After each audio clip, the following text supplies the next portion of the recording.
오늘 새 확진 환자가 나와서 국내 감염자가 28명으로 늘어났습니다.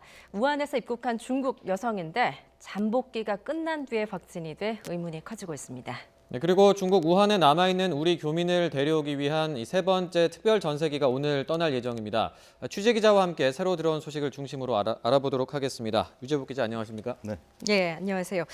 오늘 또 새 확진자가 나왔습니다. 네. 이게 이제 세 번째 확진 환자의 지인이죠. 그렇습니다. 28번째 환자는 30살 중국 여성인데 지난달 20일에 세 번째 확진 환자와 함께 우한으로부터 입국을 했습니다. 그러니까 입국한 지는 벌써 3주가 훨씬 넘었죠. 세 번째 환자는 지난달 26일에 확진 판정을 받았는데 예. 그 전부터 그러니까 지난달 22일부터 서울 강남의 성형외과라든가 식당이라든가 호텔이라든가 일산의 또 어머니 집을 예. 두 사람이 같이 움직였습니다. 네. 세 번째 환자가 여섯 번째 환자와 강남에서 식사를 한 후에 감염을 시켰는데 그때는 동행하지 않았습니다. 그래서 세 번째 환자로부터 이 28번째 환자가 감염됐을 가능성이 크다라고 지금 질병 당국에서는 보고 있고요. 예. 세 번째 환자는 지난달 25일에 그 일산에 있는 어머니 집에서 증상이 나타나서 1339에 전화를 해서 확진 판정을 받았습니다. 28번째 환자는 그 후에 이 여성이 이제 중국 여성인데 우한이 봉쇄되면서 돌아갈 수가 없어서 일산에 있는 어머니 집에서 자가 격리 상태로 있었습니다. 네. 자가 격리 상태라는 것은 스스로의 몸 상태를 점검하는 겁니다. 예. 그 의료진이 하는 것이 아니고. 그런데 뭐 매일 상태를 점검했는데 그동안 큰 뭐 발열이라든가 이런 것들이 없었고요. 아까 앵커께서 약간 착오를 하신 것 같은데 그래서 중국을 돌아가기 위해서 지난 8일에 마지막 검사를 했는데 거기서 이른바 경계선 결과라는 게 나왔습니다. 네. 경계선 결과라는 게 뭐냐면 바이러스의 양이 많고 적음에 따라서 이제 음성과 양성으로 나누는데 예. 바이러스 양을 측정하는 수치를 CT라고 하는데 예. CT가 35보다 낮으면 양성, 높으면 음성 하는데 이 환자는 37, 8, 9 이 정도가 나왔습니다. 그러니까 약간 높은 예. 상태. 예. 그래서 9일과 10일에 재검을 다시 했죠. 이것도 다 그 매뉴얼상에 나와 있는 건데요. 양성 판정이 나왔습니다. 그런데 지금도 여전히 바이러스 양은 많지 않습니다. 그리고 28번째 환자는 지금도 거의 건강한 상태. 예. 한 의사는 네. 곧 퇴원해도 큰 문제가 없을 정도로 건강하다 이렇게 얘기를 하고 있습니다. 예. 그 28번째 환자가 근데 그 앞서도 3번 환자가 26일에 확진이 됐는데 네. 그 26일을 기준으로 한다고 하더라도 지금 양성 판정을 나온 이 28번째 환자가 양성 판정을 받은 날까지 보통 우리가 잠복기로 최대 14일을 알고 있었는데 네. 그것보다 더 기간이 길다는 거잖아요. 그렇습니다. 20일 입국했으니까 입국 날로 치면 3주가 넘어간 거고 26일에 확진 판정을 받았으니까 그 전날인 25일 감염됐다고 해도 17일이 지난 예. 거죠. 그러니까 우리가 통상 알고 있는 잠복기 14일은 넘어선 거는 확실합니다. 예. 물론 우한에서부터 이미 감염돼서 왔다면 더 길어지는 거고. 예. 예. 그렇다면 당초에 알려졌던 잠복기 14일을 좀 조정해야 된 게 아니냐라는 지적도 있는데 어떻게 네, 보십니까? 그렇습니다. 그거에 대한 질문이 가장 많고, 예. 근데 그게 이제 간단한 문제는 아니죠. 사실은 그 사스 때 그 중국의 그 영웅 의사가 그 논문을 발표했을 때 신종 코로나 바이러스의 잠복기가 0일에서 24일이다 이렇게 얘기를 해서 지금 상당히 국제적으로 논란이 되고 있는데요. 예. 그 논문 역시 한 개의 사례를 가지고 발표한 겁니다. 그래서 지금 그것을 24일로 이렇게 늘리는 문제가 간단한 문제가 아니고 예. 역시 우리 당국도 이것이 한 사례가 나왔다고 해서 24일로 늘리는 것은 지금 문제가 있다 이런 것이죠. 왜냐하면 지금 모든 방역 체계가 14일 기준으로 되어 있습니다. 아이들의 개학 연기 문제라든가 더구나 자가격리 문제라든가 우한에서 들어온 교민들의 격리 해제 문제라든가 예. 모든 것이 다 14일 기준으로 되어 있는데 하나의 사례, 확실히 드러나지 않은 하나의 사례를 가지고 24일로 늘리게 되면 엄청난 혼란이 더 올 수도 있습니다. 네. 그래서 지금은 조심해야 된다는 그런 상황인데 예. 이 28번째 환자에 대해서는 지금 두 가지의 판단이 있는 것 같습니다. 하나는 무증상 증상이 나타나지 않아서 모르고 있었다. 네. 그러니까 지금까지도 확진 판정이 받은 어제까지 또 지금도 이 환자는 사실상 거의 증상을 못 느끼고 예. 있습니다. 그래서 무증상일 수도 있고 또 하나는 이 환자가 성형외과에서 처치를 받으면서 그 소염 진통제를 먹었습니다. 예. 그 소염 진통제를 먹은 날이 지난달 21일부터 28일까지입니다. 그래서 그 당시 그러니까 아마 감염이 된 초기 단계에서 이 소염 진통제 때문에 뭐 근육통이라든가 인후통이라든가 이런 것들을 전혀 못 느꼈을 수도 있습니다. 그래서 증상이 너무 약하거나 약을 먹어서 스스로 몰랐을 경우 또 하나는 무증상인 경우를 가지고 지금 조사를 하고 있는 단계입니다. 그래서 예. 아마 내일쯤이면 조금 진전된 결과가 나오지 않을까 이렇게 생각이 듭니다. 예. 예. 그 조사 결과를 좀 더 기다려 봐야 될 것 같고요. 그리고 오늘 이제 우한에 있는 우리 교민들을 이제 데려오기 위해서 세 번째 전세기가 출발을 하는데 이 네. 내용도 좀 정리를 해주시죠. 세 번째 항공편이 오늘 밤 8시 45분쯤에 지난 그달 31일 1일과 마찬가지로 거의 같은 경로를 밟습니다. 네. 인천공항에서 중국 우한에 있는 텐허 공항이라는 데로 가서 170여 명, 지금 계속 늘어나고 있죠. 100명에서 150명, 170여 명으로 늘었는데요. 170여 명을 싣고 내일 아침에 김포공항으로 들어오는데요. 예. 그 대상자가 조금 늘었습니다. 지난 1, 2차 때는 우리 교민만 올 수 있었는데 이번에는 중국 정부에서 지난 5일에 중국인 출국과 관련돼서 지침을 바꿨습니다. 그래서 중국인이지만 우리 교민의 가족 또는 배우자는 가능하도록. 예. 근데 이제 조건이 있겠죠. 그래서 호구부라고 해서 우리로 얘기하면 주민등록증 같은 게 있습니다. 중국에. 예. 그다음에 결혼증명서 아니면 출생의학증명서 이런 가족임을 입증할 수 있는 증명서를 제출해야 같이 타고 올 수가 있는 거고요. 예. 아까 말씀하신 것처럼 합동군사대학교 국방어학원 이게 이천에 있는 건데요. 군시설입니다. 그래서 민간인의 접근 자체가 이제 되질 않고 예. 촬영 같은 것도 전혀 되지 않습니다. 조건에 맞는다는 거죠. 그래서 그 임시생활시설의 조건이 세 가지가 있는데 첫 번째가 1인 1실이 가능해야 되는 예. 거고요. 두 번째가 사생활이나 보안이 필요한 거고 세 번째는 병원이나 공항과 좀 가깝게 있어야 되는데 이 국방어학원에는 방이 329개입니다. 예. 그러니까 충분히 수용할 수 있고요.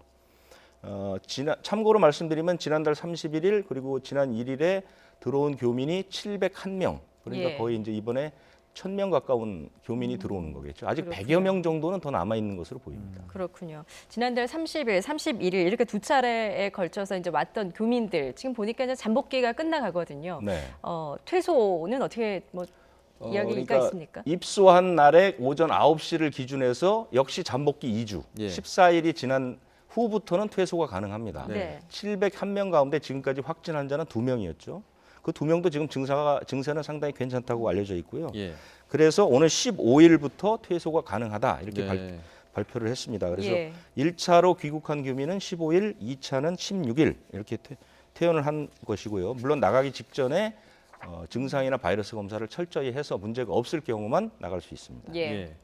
그 중국에서 들어오는 사람들을 대상으로 지금 특별 입국 절차를 하고 있는데 이걸 좀 더 강화한다고 하더라고요. 이 내용도 전해주시죠. 그렇습니다. 내일 0시부터 홍콩과 마카오가 그 중국과 똑같이 오염 지역으로 지정이 돼서 네. 특별 입국 절차라는 것을 밟게 됩니다. 홍콩은 지금 현재 환자가 36명 발생했고 그 가운데 1명이 사망을 했습니다. 예. 그래서 환자 발생 증가국 그리고 지역사회 감염국으로 지정이 돼 있는 나라입니다. 그리고 마카오는 확진 환자는 10명인데 27번째 환자처럼 마카오를 경유해서 들어오는 네. 그러니까 국제 경유지로서 유명한 곳이기 때문에 예. 여기도 역시 내일부터는 특별 입국 절차를 밟아야 되겠다 이렇게 결정을 한 거고요. 예.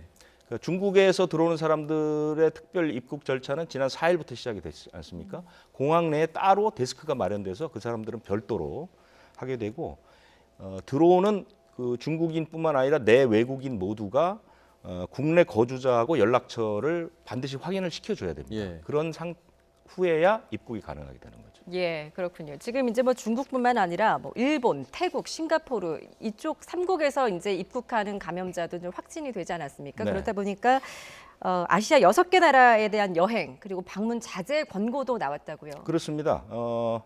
나온 나라가 일본, 태국, 싱가포르, 베트남, 타이완, 말레이시아 이렇게 6개 나라인데요. 이거는 이제 세계보건기구가 중국 외 지역 내 전파 확인 또는 추정 사례라고 해서 추정 국가로 지정을 한 나라가 12개 나라입니다. 12개 나라인데 예. 요 12개 나라에는 우리나라도 포함되어 있습니다.